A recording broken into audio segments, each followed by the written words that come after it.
There's something unsettling about driving alone at night. The way the road disappears into the darkness ahead. The eerie silence, broken only by the hum of your engine. The way your headlights carve out just enough of the world to make you feel safe, until you realize you're not alone. Because sometimes it's not just your imagination. Sometimes the road ahead is waiting for you. For centuries, highways and back roads around the world have been the setting for terrifying encounters. Shadowy figures that appear out of nowhere. Hitchhikers who vanish into thin air. Twisting roads that lead drivers somewhere they were never supposed to go. The stories are always the same. They felt something watching. They saw something impossible. And some of them never made it home. Tonight we take you down the most haunted roads in the world. Places where people have come face to face with the unknown, and where the next driver could be you. Buckle up, because once you start this journey, there's no turning back.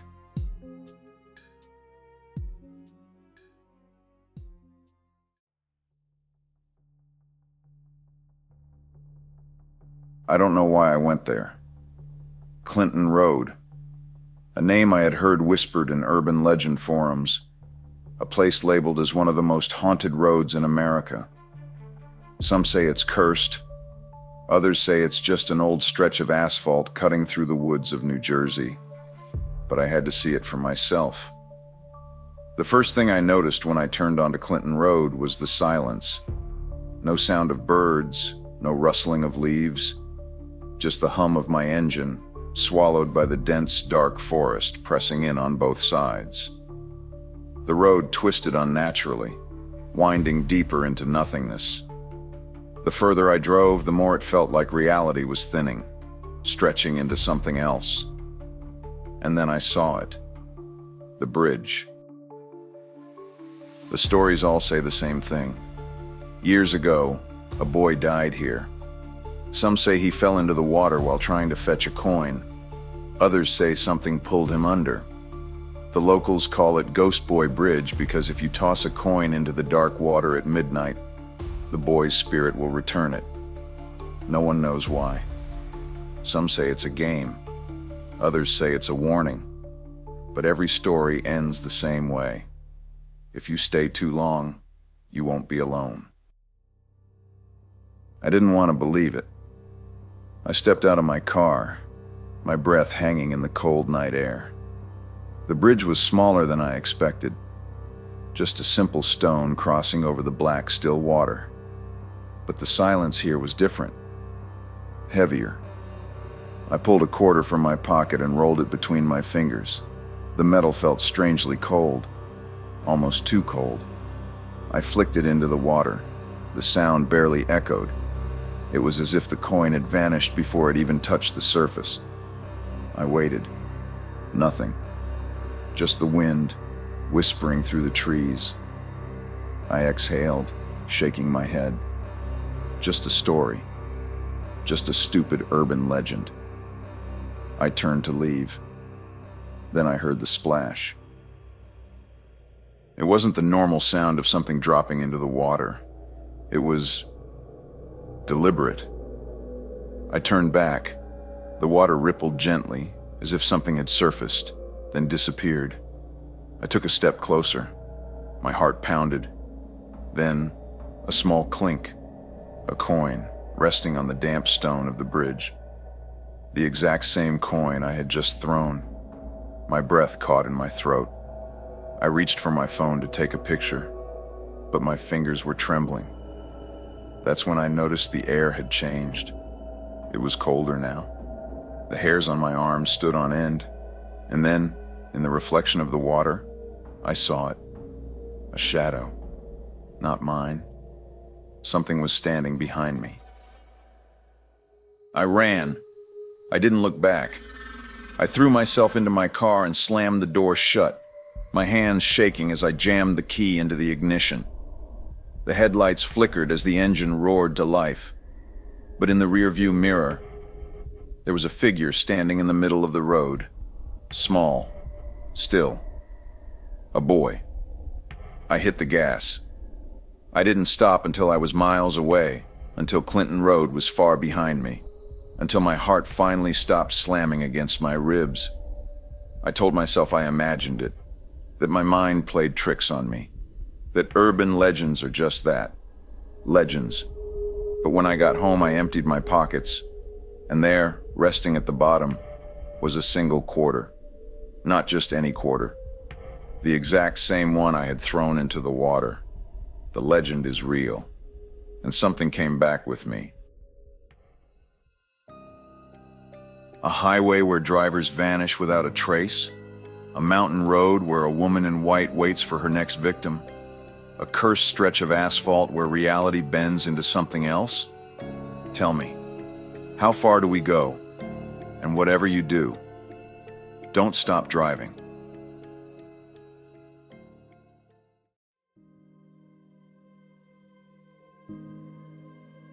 I never liked driving Route 44 at night. Something about the road always felt off. The way the trees loomed on either side, swallowing the headlights. How the pavement always seemed slick with moisture no matter the weather. And the way the darkness seemed heavier here, like it had weight. But I had no choice. I had stayed later at work than I planned, and the only way home was down this stretch of road that cut through the quiet town of Rehoboth, Massachusetts. It was the kind of place where legends live longer than people do. I tried to ignore the uneasy feeling in my gut as I rolled down my window slightly, letting the humid summer air in. The scent of damp earth filled my car, and the distant hum of insects in the trees barely reached my ears over the steady drone of my tires on the asphalt. Then, in the distance, I saw him. At first, I thought it was just a trick of the headlights. A figure standing by the roadside, motionless, watching. A man. He had wild, unkempt red hair, a thick beard, and clothes that looked like they hadn't been changed in years. A dirty red flannel, faded jeans, boots scuffed with dried mud. I slowed down, instinct screaming at me to keep driving. But something about the way he stood there, completely still, staring right at me, made my hands tighten around the steering wheel. As my headlights fully illuminated him, I felt an overwhelming sense of dread. His eyes weren't right. They were empty, hollow. I should have kept driving, but I didn't. I braked, the engine idling as I leaned toward the window. "You need a ride?" No response. He didn't even blink. Then he smiled, and I swear the air got colder. Without a word, the man walked around the side of my car and climbed into the back seat, even though the front passenger seat was empty. I swallowed hard. "Where you headed?" I asked, forcing casualness into my voice. He murmured something low. I barely caught it, an address that didn't sound real. I turned forward, gripping the wheel so tight my knuckles ached, and pressed the gas pedal. The tires crunched against loose gravel as I pulled back onto the road. That's when the radio cut out. Static. At first I thought I hit a dead zone, but the sound wasn't normal. It was low, buzzing, whispering, like voices talking just below my ability to understand them. "Sorry about the signal," I muttered, reaching for the dial. The static spiked, a sharp, piercing sound like someone screaming beneath a layer of noise. I yanked my hand back. Then he laughed. I looked up at the mirror and my blood ran cold. He was staring directly at me, smiling, a smile too wide, too unnatural for any human mouth. I forced my eyes back on the road, heartbeat hammering. I hadn't seen him move. I didn't hear him shift in the seat. But suddenly he was leaning forward, closer to me. His breath was cold against the back of my neck. "You ever feel like you're not alone?" he whispered. I couldn't answer. My mouth wouldn't move. The headlights flickered. The air inside the car thickened, pressing against my chest. The whispering on the radio grew louder. 100 voices speaking at once, layering over each other. Then I felt a hand on my shoulder. I slammed the brakes. The car jerked to a stop. My breath came in ragged gasps as I whipped my head around, heart pounding. But the back seat was empty. I sat there, unmoving, hands still locked around the wheel. The air was stifling, filled with something unspoken, unseen. The man was gone, but the door hadn't opened, and the seatbelt in the back was still latched. I gripped the wheel harder, forcing deep, slow breaths, trying to convince myself I had imagined it. Maybe I had dozed off. Maybe I was just tired.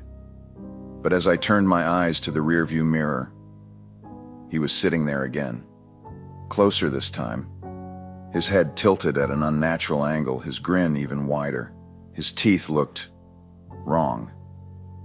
"Keep driving," he whispered. I floored it. I don't know how long I drove. The road felt endless, stretching into the void.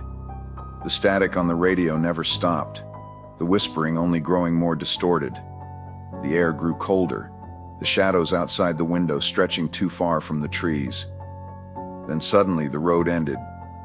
A house stood before me, its outline barely visible against the night. I had never seen it before. I had no idea where I was. But I knew one thing. He was gone. I turned in my seat, staring at the back seat. Empty. I looked toward the house again. The front door was wide open, and the whispering from the radio was coming from inside. I never should have stepped out of the car. I never should have crossed the threshold. But I did. And what I saw inside... No. I'm not ready to talk about that part yet. All I know is when I came back outside, my car was gone.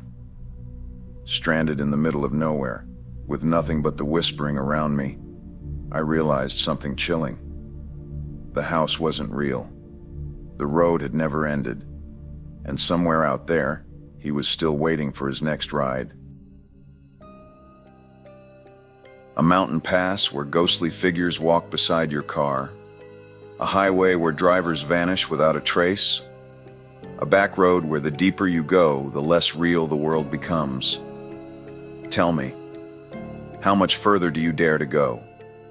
Because once you see them, they see you too.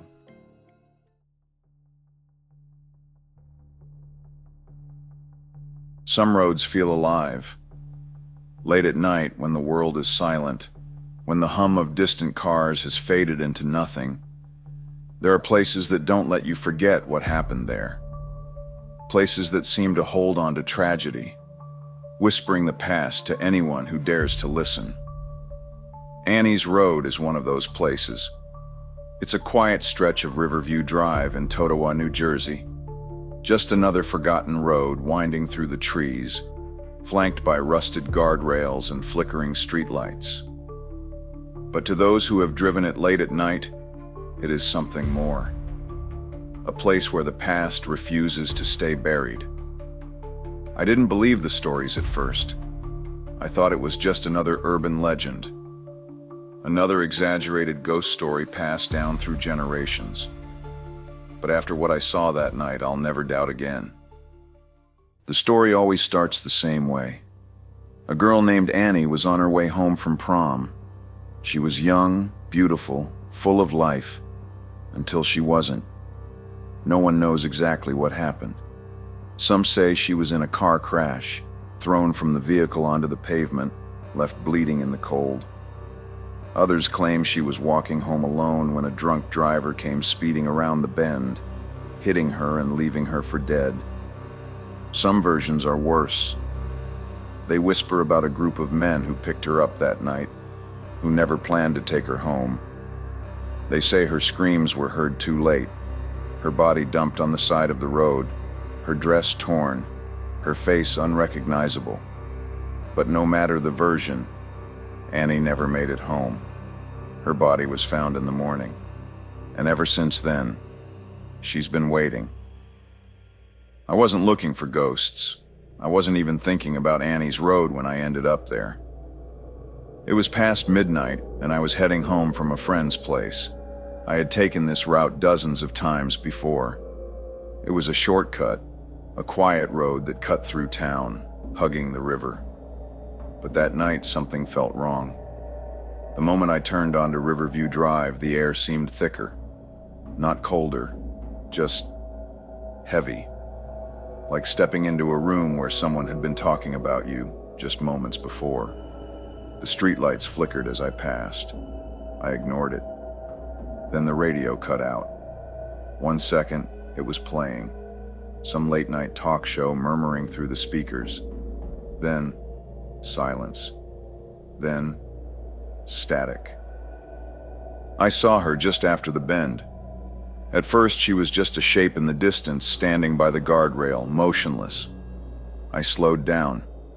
The girl was wearing white, a dress, long, flowing, old-fashioned, the kind of dress that didn't belong in the modern world. Her dark hair spilled over her shoulders, unnaturally still. My hands tightened on the wheel. A strange feeling crawled up my spine, something deeper than fear, something ancient. I rolled past her, inch by inch, expecting her to look at me, but she didn't. She just stood there. Then, as my headlights fully illuminated her, I saw her face. Or rather, I didn't. I hit the gas. The road blurred beneath me, the trees melting into streaks of black. I didn't care about speeding, I just wanted to be anywhere but there. Then, a sound. A whisper, not from the radio, from the back seat. A soft breath too close to my ear. I glanced at the rearview mirror, and there she was. She was smiling, her teeth too white, too many. I slammed the brakes. The car fishtailed, screeching to a stop. My hands were shaking. I couldn't breathe. I turned. The back seat was empty, but the air was wrong, heavy, charged, and then the door unlocked by itself. A small click, impossibly loud in the silence. I threw the car into drive and sped the hell out of there. I told myself I had imagined it, that I was just tired, just paranoid. But when I got home, I saw them. The handprints. Pale, smeared handprints all over the passenger side window. Not fingerprints, palm prints. As if someone had pressed their hands against the glass, watching me. I wasn't the first to see her. I won't be the last. Drivers still report seeing a woman in white walking along the roadside, her face obscured, her presence chilling. Some say she disappears when they pass, only to reappear in their rearview mirror. Others claim their radios go to static, their cars stall, their headlights flicker, right where she died. And some, like me, find the handprints. A lingering touch. A final warning. A reminder that Annie's Road is hers now. And she is still waiting. A desolate highway where drivers vanish without a trace. A forgotten road where time doesn't move the same way. A mountain pass where a woman in white waits for her next victim. Tell me, how far do you dare to drive? Because some roads don't just haunt the living, they wait for them.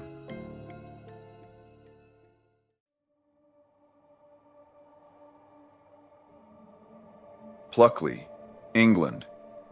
It's the kind of place that belongs on postcards. A quiet village of thatched cottages, rolling green hills, and cobblestone streets untouched by time. But if you stay past nightfall, you'll feel it. The air thickens. The silence grows louder. And somewhere in the dark, something watches. This isn't just another old English village. This is Pluckley, the most haunted village in Britain. And I made the mistake of walking its streets alone. For centuries, Pluckley has been called a place of the dead.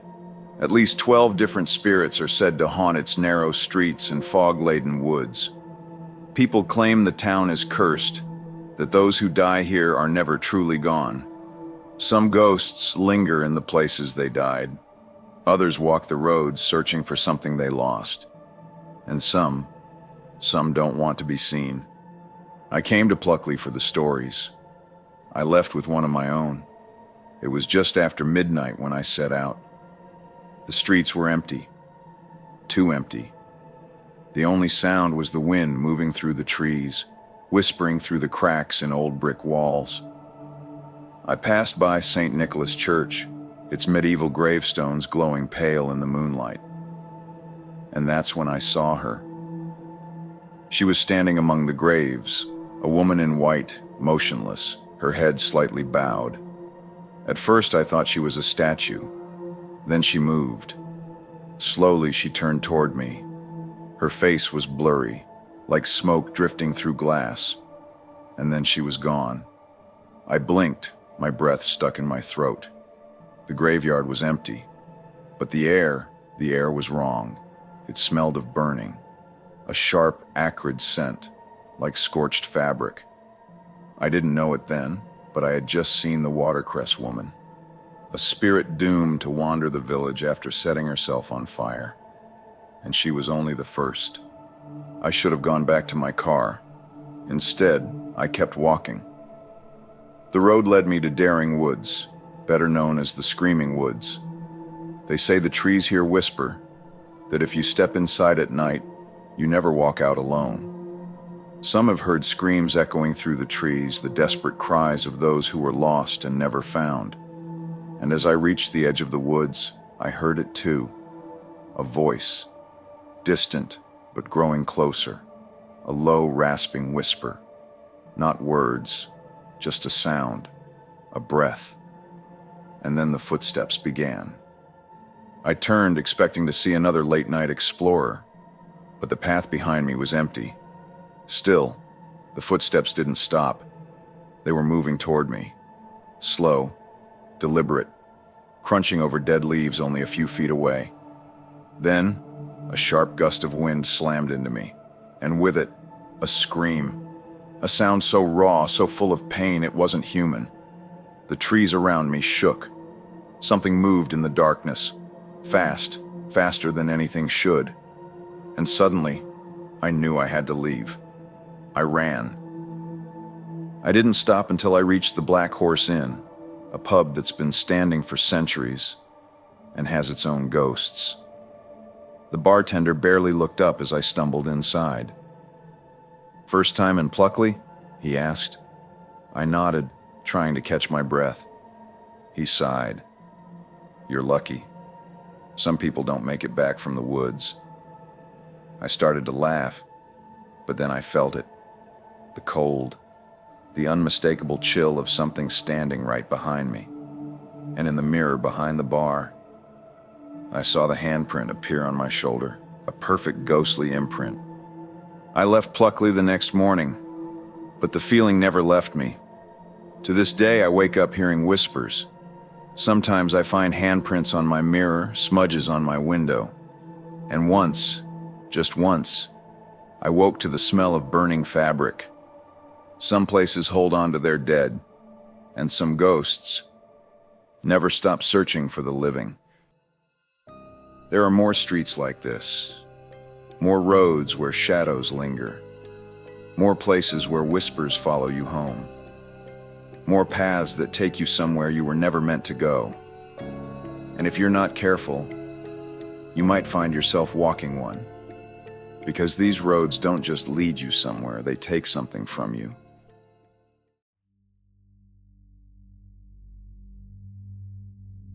The R33 highway stretches for miles, cutting through the vast and lonely landscapes of South Africa's Limpopo and Mpumalanga provinces. It's the kind of road that feels endless. One moment, you're passing scattered towns and small farms. The next, there's nothing but open land and an expanse of darkness that seems to go on forever.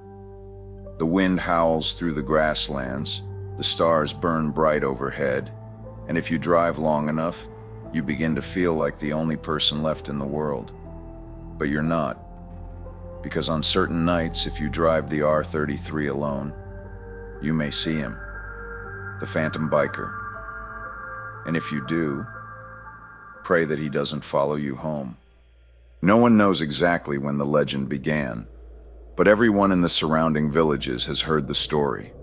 Years ago, some say in the 1980s, others claim even earlier, a man on a motorcycle set off on the R33. It was a long, straight road, perfect for high speeds and reckless riding. Maybe he was in a rush. Maybe he was trying to outrun something. Or maybe something was waiting for him. What is known is this: he never made it to the other side. His body was found miles from where he started. The bike was mangled beyond recognition, and witnesses claim that there were no skid marks, no sign that he had tried to stop, just a wrecked motorcycle and a man who never stood a chance. And that's when the sightings began. I had heard the stories. I had laughed them off. Until the night I drove the R33 alone. It was past midnight, the road deserted, stretching endlessly ahead of me. There were no streetlights, no houses, no signs of life. Just the hum of my car's engine and the faint sound of the wind moving through the fields. Then, the headlights appeared. At first, it was just a glow in the distance, a pair of lights appearing out of nowhere. A motorcycle. I kept driving. The headlights stayed behind me, far back, never getting closer. Then, in an instant, they were gone. No fading, no turning, no movement. Just gone. I gripped the steering wheel tighter. Maybe it was my imagination. Maybe the rider had pulled over. Then, I heard it. A low roar, like an engine revving right behind me. I checked my rearview mirror, and he was there. He was close. Too close. A motorcyclist in black riding gear, his helmet's visor too dark to see through. His bike looked old, rusted, worn down, like it had been through hell and back. And then I noticed his hands. They weren't on the handlebars.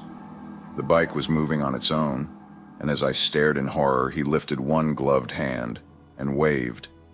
I slammed the gas pedal to the floor. The car roared forward, tires screaming against the pavement. For a moment, I thought I had lost him. Then, the roar of his engine filled my ears. He was still behind me. I checked my mirrors. The bike was gone, but the sound, it was still there, closer. And then, the car jerked, like something had grabbed the back bumper, like something was holding me back. And then I saw the reflection, not in the mirror, on the glass of my window, his helmet right next to my face. And I swear to God, I saw something moving behind the visor, something that wasn't human. I didn't think. I just drove. I don't remember how I got home. The next thing I knew, I was pulling into my driveway, hands shaking, breath ragged. The silence was deafening. No engine, no wind, no sign that anything had ever been behind me.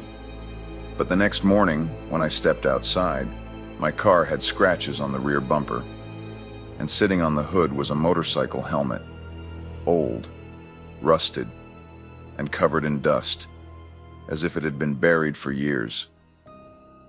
There are more roads like this, more highways with riders that never stop moving, more stretches of asphalt that seem to trap the souls of those who die on them, more places where the past refuses to stay buried. And if you're not careful, you might find yourself on one, because these roads don't just lead you somewhere, they take something from you.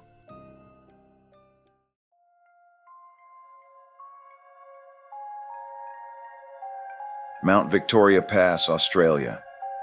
A stretch of road winding through the Blue Mountains of New South Wales, cutting through towering eucalyptus trees and ancient rock formations. By day, it's a place of beauty, a scenic escape into nature, with breathtaking views stretching for miles. But at night, the road changes. It becomes something else, something watching.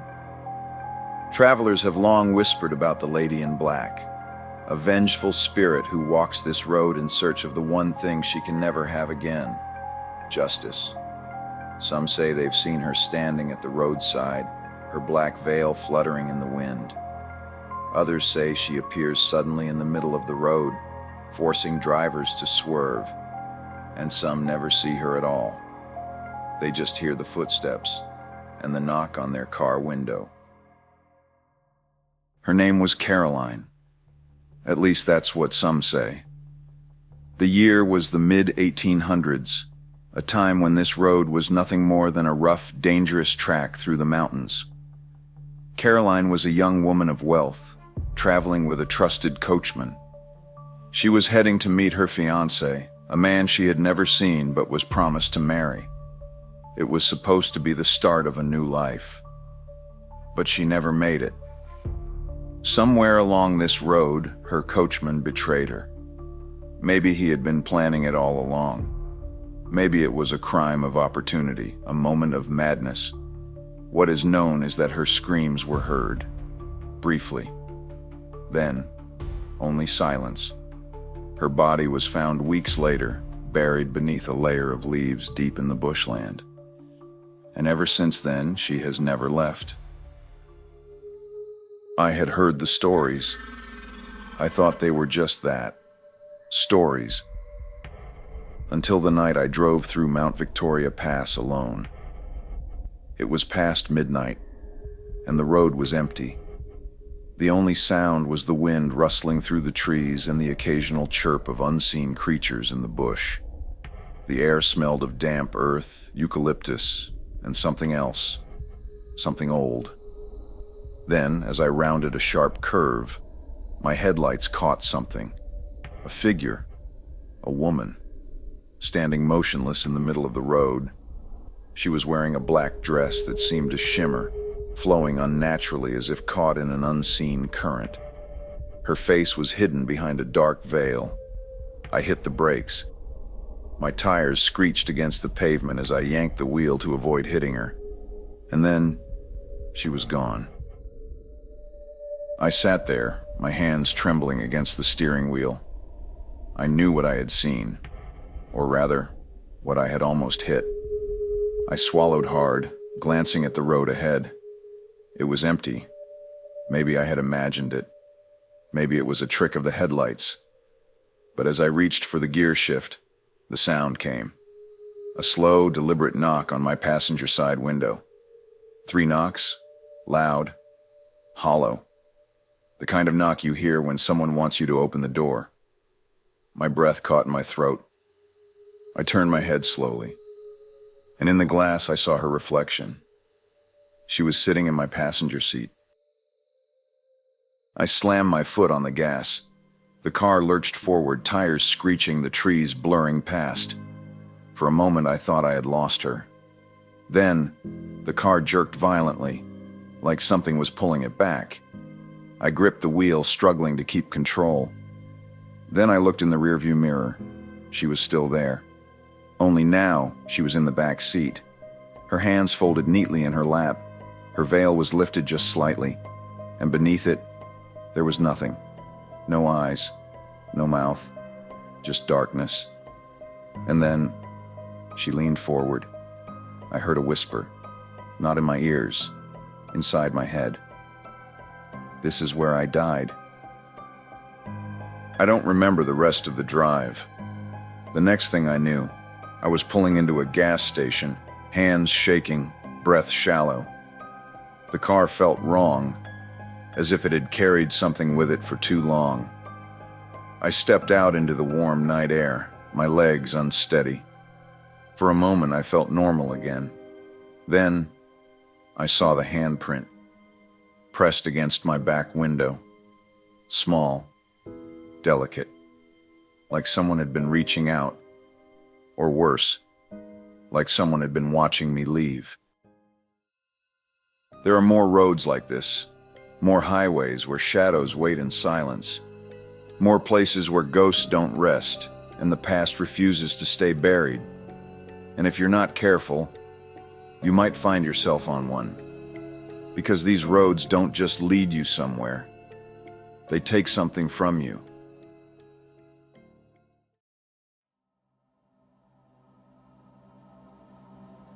There are places in this world that should never be disturbed, places where time and space bend, where the air is heavy, where the silence isn't truly silent. The Inukane Pass Tunnel in Fukuoka Prefecture, Japan, is one of those places. It's not just another tunnel. It's a place that remembers. By day, the tunnel is just a narrow, winding passage through the mountains, its entrance partially swallowed by overgrown trees. It's old, the walls cracked with age, the lights inside dim and flickering. By night, it becomes something else. Locals refuse to drive through after sundown. They take the long way around, even if it costs them hours. And if you ask them why, they will only say one thing: the tunnel whispers. The stories go back decades. Some say it began in the early 1900s, when tunnels were dug by hand, carved into the earth by workers who never made it out. Others claim something darker happened in the 1950s, a tragedy no one wants to speak of. But the one story everyone agrees on is the girl. She was young, no older than 16. No one remembers her name, but they remember how she died.